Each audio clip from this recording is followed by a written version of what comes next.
Hello and welcome to our virtual classroom experience. My name is Vivian Stewart and I am one of your librarians. At this point, I'm about to share my desktop with you. The session today is entitled Locating Engineering Resources. I'm not sure how familiar you are with the InfoNet library, but in order to access our library's page, you can simply go to any of the public websites for Southwest, and in the blue banner across the top, you'll see a listing for library. What I would like to do is to spend this time by making sure that you are familiar with the library and show you some of the resources we have to offer and discuss some of the services that are available. I would like to start off by taking a quick look at the library's homepage. I think it would be most helpful if you would select the option to view this in the full screen view to make sure that you can view everything plainly.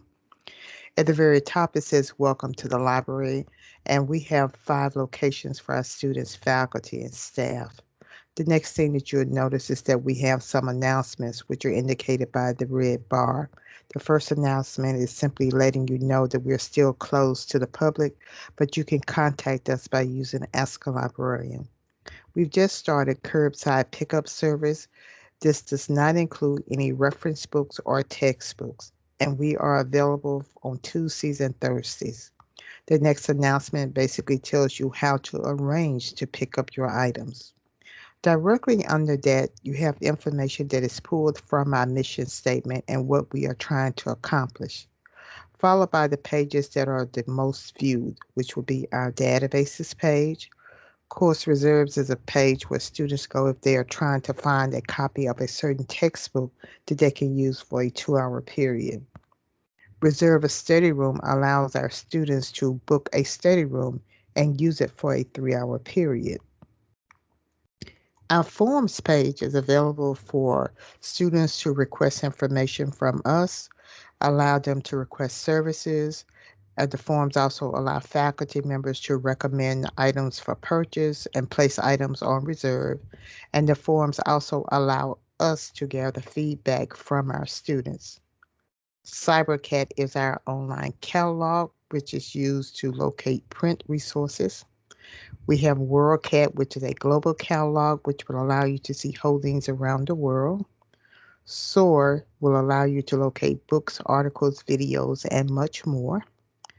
Over to the right-hand side, it says Instant Messages. This is where librarians can perform live chat sessions. No one is currently online now, so you have the ability to click to send an email. There's a category entitled Links, and all of these things are bookmarked in other places. Featured Resource will provide you with a glimpse of some of the resources we have available. Our widgets are at the bottom. We have Ask a Librarian, which provides you with about 8 different ways to get assistance. The library has its own YouTube channel where you can watch videos to learn how to use our resources. The 360 virtual tour will allow you to view the interior of our different locations. The library webinars page will provide you with our schedule of live sessions. We have a social media presence on Facebook. Branch hours and info will not only provide you with typical operational hours, but also a listing of staff members. And Report a Problem is available in case you encounter any type of technical difficulties. We can take care of this in a timely manner if you report it. As I scroll up under links, I would like to point out that there are open labs on campus this semester, so you can use this request form to reserve a 2-hour time slot to use a computer. I am selecting library services. Next, I am selecting circulation services. And there are 3 things I would like to quickly talk about. The first one is checkout procedure. Your college ID is required to check materials out from us. It is also a campus policy that you should have your college ID on you at all times. Under borrowing use agreements, we maintain partnerships with each of the schools that is listed. So as a Southwest student, you can visit these different locations. Students from other schools, faculty, and staff can also visit Southwest. Now, what you would need to be aware of is that your college ID is required. Also, you need to be aware of what your limitations are when you decide to visit. So, a Category A school like Christian Brothers University will allow you to borrow materials from their collections. If you would like to use a computer, you would just simply need to inquire because there may be some restrictions on other students using their computers. If you decided to visit the University of Memphis Cecil C. Humphrey School of Law, they will allow you to use their resources, but everything must be used on site. So you're not allowed to take anything out. We maintain these partnerships to make sure that you will have access to the resources you may need in the event we do not have them. At the very bottom, we have our rules of conduct, and this is what is expected of anyone who visits our facilities. We expect you to monitor your noise level as not to disturb anyone. Do not bring in food or beverages. At the Bowen Bloom Library at the Macon Cove campus, we do have the Cyber Cafe, and this is a designated place where students can go and they can eat and drink items there. Do not misuse library property. We're only asking that you be respectful. Please don't put your feet up in chairs. Please don't sit on the tables. Please don't write on our property. And in between your classes, please don't come and lie down in the lounge areas and decide to take a nap. The last one asks you to place your cell phones on vibrate, and long conversations are not allowed. This is not saying that you can't use your cell phones because you can. We simply need you to be mindful of the noise level, especially if you place your phones on speaker or if you decide to FaceTime someone. You may want to revisit this page later on, but at this point, I'm simply selecting my left arrow. You may want to look at the off-campus page and the frequently asked questions page.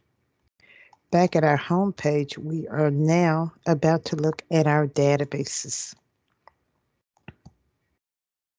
This is one of the most used pages that we have because our databases will provide you with alternatives to using popular search engines. On this page, you will be able to locate electronic books, multimedia items, journal, and magazine articles. The Southwest username and password will be required for remote access. If you would like to view an entire listing of all of the databases along with a brief description, you can visit this A to Z resource page. So as I scroll down, you'll see that we have broad categories listed. They are arranged alphabetically, starting with biographies, and the last category is science. So depending on what type of information you're looking for, you simply select a category. And at this point, I am selecting careers. And as you can see, we have a listing of the databases. We have a listing of recommended websites that may be good to use. And if you have the category of multimedia, this represents that there is some type of video that we may have a subscription to, or videos that we may have created that is available for you to view. Now, I want to try to show you as many resources as possible, so I may not spend a lot of time talking about everything that a resource will provide for you. But under careers, I think it's very important for every student to be aware of how to locate career information. So I am selecting the Ferguson's Career Guidance Center. I am required to log in. So if you know that you're having problems with your username and password, I suggest that you try to take care of that before you actually have to use them. With the Ferguson's Career Guidance Center, we are able to explore careers or industries, plan your education, prepare for your career by creating resumes, cover letters, also brush up on interviewing skills, and then find a career where we can look at live job postings. There are video clips that are available in the different categories listed below. So at this point, let's simply perform an industry search. So I am typing in engineering.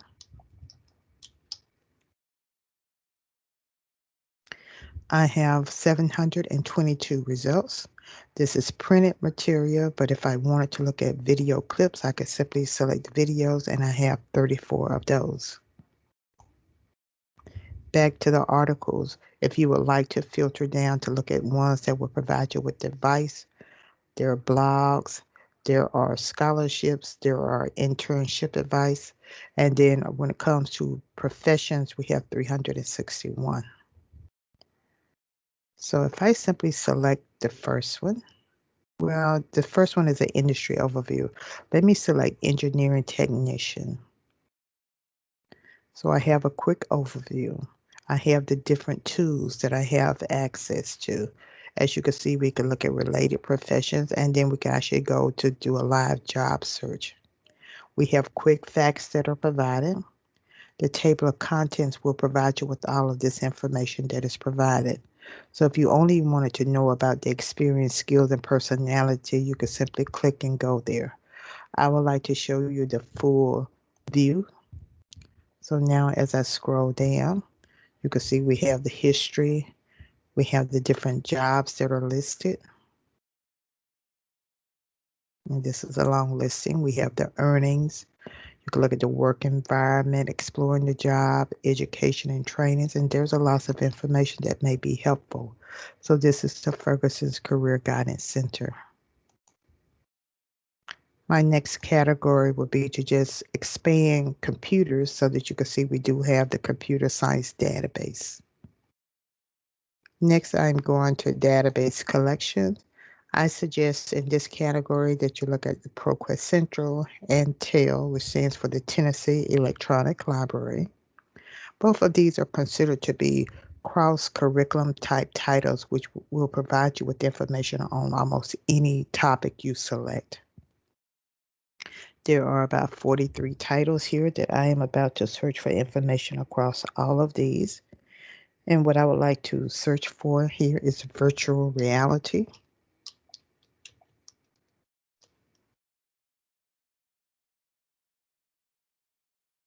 And I'm waiting to see how many results it actually finds for me. Under showing results for, when it comes to magazines, I have over 37,000. Academic journals, I have over 19,000, which and these are more scholarly type publications. I have a listing of books. I have full text newspaper articles. There are images, and then there are video clips. I could filter through my information by selecting a certain publication date or range. I can add on an additional subject or select my certain document types. Of course, every article will not be something that I could use. So at this point, I would just simply need to use my best judgment skills. So as I am scrolling down, let's say that I was interested in this particular one. So this is my title in blue. I have the source that it came from. I have the date. It tells me the number of words. This is considered to be a brief article. I have my reading level, and this is a couple of sentences pulled from it, and this is the database from the previous page. By simply selecting the title, I can now view the full text of this article. All of our databases come with a set of tools, and cite is listed at the top, which will cite this in the 3 styles that we have listed here. If you have a Gmail account, you could sign in with that or use your Southwest credentials to sign in with Microsoft.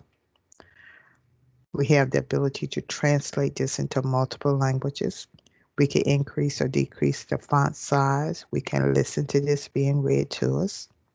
This is another shortcut to your Google Drive, shortcut to the Microsoft OneDrive. There's another email option. You could download this to a USB drive, and then you have your print option. There is also an electronic highlighter that can be used to just look for the most relevant information. And all you would simply do is highlight your information, release your mouse, and choose the color of your choice. You can even make internal notes to yourself and save those. So I know that at this point you possibly feel very comfortable using popular search engines, but I need you to understand that your professors are expecting more from you than simply performing a Google search, and our databases will provide you with scholarly, authoritative, and credible information. We're closing this out. My next category is electronic books. The first one is Credo Reference, which will provide you with information from electronic books. But the first thing I would like to show you is by going here, I can select all titles. These are all of the books enclosed in this collection. And if I simply type in engineering, there are 5 engineering books that are provided. And if I was interested in manufacturing engineering handbook, I could simply select this. And we're able to view information out of the entire book. So while I am here, let me actually search for nanotechnology. And we have 655 results. So if I would like to find information from the Encyclopedia of Global Studies, I could, and simply click on Read More. So as I scroll down, as you can see, this is our topic. It tells us the name of the book, where the information comes from. It pulls a couple of sentences. I can bookmark the ones I like, and it tells me how many words. If I decided that I liked one, I would just simply select my topic, and now it should view the full text coming from this particular source. This is the full text information. My tools are listed at the very top that I have access to. Next, I'm going to Proquest Ebook Central. This collection has about 189,000 books. Instead of simply performing a search, I am selecting Browse Subjects. Under Science and Technology, you can see engineering is listed along with other types of engineering like chemicals, civil, construction. By simply selecting engineering, we have 12,360 books that are available. As I simply scroll down, if I was interested in this one, Beam, The Race to Make the Laser, this is the title. I have the author's name and the publisher. I have information pulled from this particular book. By selecting the title, I now can see the book details. I could see the number of pages I could copy, the number of pages that I could print.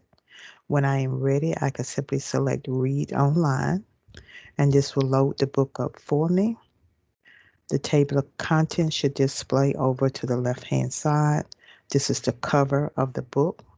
I have tools across the top that I could use, and the way to navigate through this book would be either to use my navigational arrows at the top or simply use my scroll bar.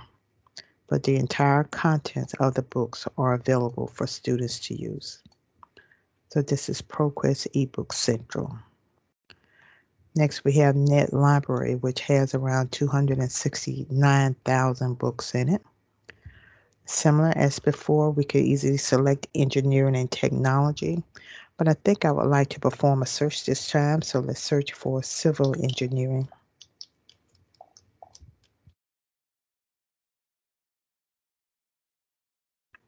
We have 698 books, but simply scrolling down a little bit. If I wanted to look at basic civil and mechanical engineering, this is my title. I have the author's name and publishing information. By selecting the title, the next page will show me the tools I have access to. I have a description of the book. In order to view the entire book, I can select PDF full text, which now loads the book up for me. Now the table of contents is still, it has not loaded yet, but I have my tools across the top. I can either scroll down or use my navigational arrows to go through the entire book, which is available for me.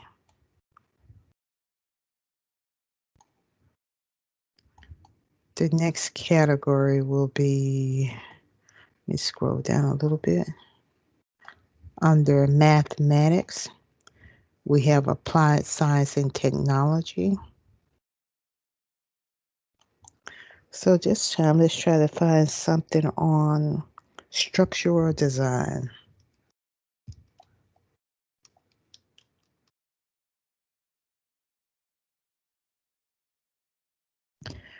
Okay, it actually found 5,347. The only thing that is most important is that we do not, all of these are not full text. So if I limit this to full text, my number has now dropped down to 396. So you're provided with your title, you have your author's name and the source that it came from. You are able to view the PDF full text version, which will show you the way it looked when it was scanned from that particular source. Now, unfortunately, I just have to continue to click on my left arrow to go back. Next, we're going to Multimedia.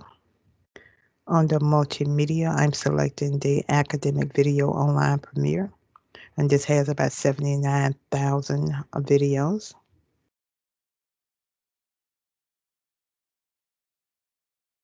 So let's perform a search. Let's try chemical engineering.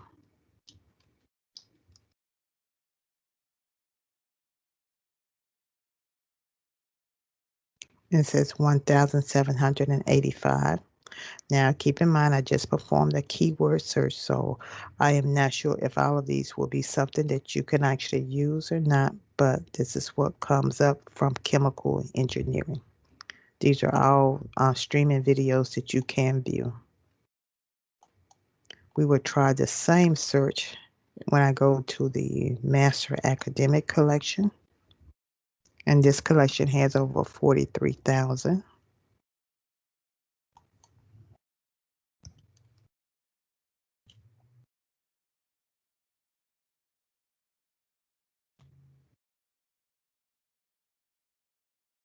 I have 619 results. By simply selecting a title, this will now cue the video up for you. I could easily view this particular segment from this video. I could view the entire transcript. I could watch it in its entirety or even view it in full screen mode. These are the different tools that I have access to. I have a description, and then I have tags which will lead me to similar type resources. Under the category of periodicals, I'm selecting online journals.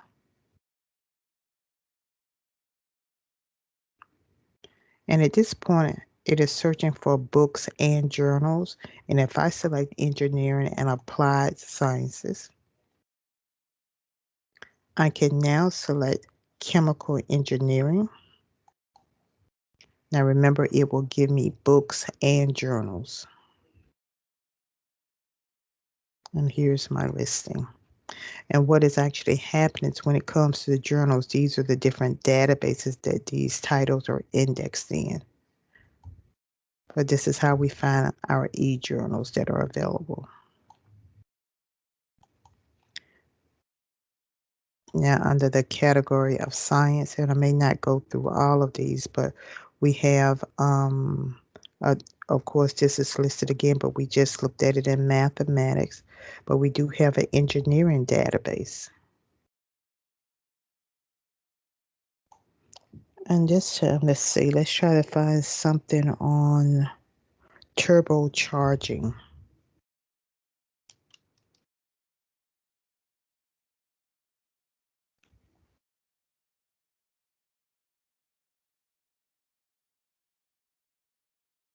Okay, 3,055 results. If I want to limit this to full text, the numbers came down, but not very much. I could pull information from scholarly journals, newspapers, trade journals, magazines, or various reports. I'm selecting trade journals. So you are provided with the title. You have the author's name and the source it came from. And if I simply select full text, I can now view the full text of this article. And what I would like to show you is that we also have the ability here to translate this into multiple languages if we would like, and our tools are available across the top. Almost every course has some type of writing component. So the last thing I would like to show you is the category of grammar. Let's scroll back up. Under grammar, under recommended websites, we have the thesis builder. So after a student has completed the research, if they simply come and answer these questions, which are not hard, they can select build a thesis, which will provide them with a suggested thesis statement. And if they select make an online outline, it will help them to organize their thoughts and keep everything so that they can stay on target with their writing. After they have written anything, we suggest that they use Grammarly, which will proof their papers for them. In order to use this, they would need to register with their name, their Southwest email, and then select a password. When they sign up, an email will go to their Southwest email and it completes the validation portion, and they will simply wait for their welcome letter. At this point, they could copy and paste whatever they have written into Grammarly, and Grammarly will proof it for grammatical errors, spelling errors, and also plagiarism. It will highlight every problem that it found. It will give them suggestions of how to correct it. It will give them an explanation of why it was a problem, or they could simply dismiss it and keep things as it is. Our students also have the ability to continue to work with a tutor in the Academic Support Center. At this point, I am going back to the library's homepage, and I would like for you to see our Discovery service. So this time, let's try to find information on, let me see what I'm going to do, biometric technology.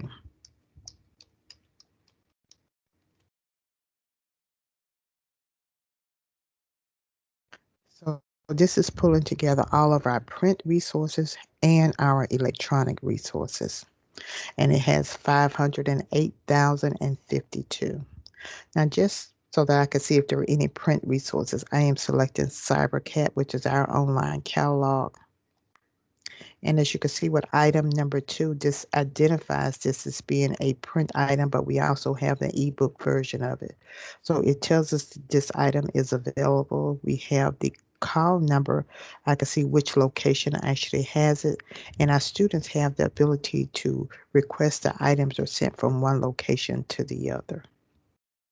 At this point, I want to remove this, and I am selecting full text online since our locations are closed. Under content types, I am selecting magazine articles. Under publication date, I'm selecting the last 12 months. So now my results list is down to 776. I have a book that is available from this particular collection, and I can go to read the entire book from here. Of course, every article may not be something that I'm interested in, but what we actually have is the titles. You have the source and the date, a couple of sentences pulled from it. I have my tools, and by simply selecting the title, I am able to view the full text of this particular article. The last thing I would like to do is to show you how students can get assistance from us. First of all, we have our YouTube channel where we have created videos, so students may want to come here to see if there's a video that could help them learn how to use our resources. We have Ask a Librarian. The first option says request for a research coach. So if a student would like for a librarian to work with them for about 15 or 20 minutes to help them gather information, they will simply submit this request form. Ref Chatter is our live chat session. These are our hours of operation, and whenever we're not online, they could leave us an email. A text message can be sent. These are our hours of operation. They can chat with us on our Facebook page. These are our different locations. We have staff members who are responding to any voice messages that are left. We have librarians that are embedded in all of the online classes, so students can ask us questions there. BombGuard is a software that will allow us to remote out to students' computers. This is our departmental email address. If they can't think of another way to contact us, they can use report a problem and we will respond to them. And the last thing I would like to do is quickly show you our virtual tours. The red stick pin represents our maps of our locations. So I am selecting the Bourne Bloom Library. There may be some informational notes to give you information about the locations. The red dots in the circle allows us to move from, the triangle allows us to move from one spot to the other. So I'm now going inside. I have another set of doors. And if the computer does not start panning around on its own, I want you to know that you can get the full 360 view. We can also choose a scene. And if I select CyberCat, this is a designated place where students can gather to eat and drink small items before they come back out into the library. So this is our virtual tour. I am now back at the library's homepage, and at this point I am about to stop sharing my screen. I hope that the things that I have shown you will be helpful, and that you will remember that the library is available as a support unit for you. Please keep in mind that if you have any questions, we have librarians that are ready to assist you. All you need to do is reach out and ask us. Thank you so much, and I hope that you will begin to use the library more.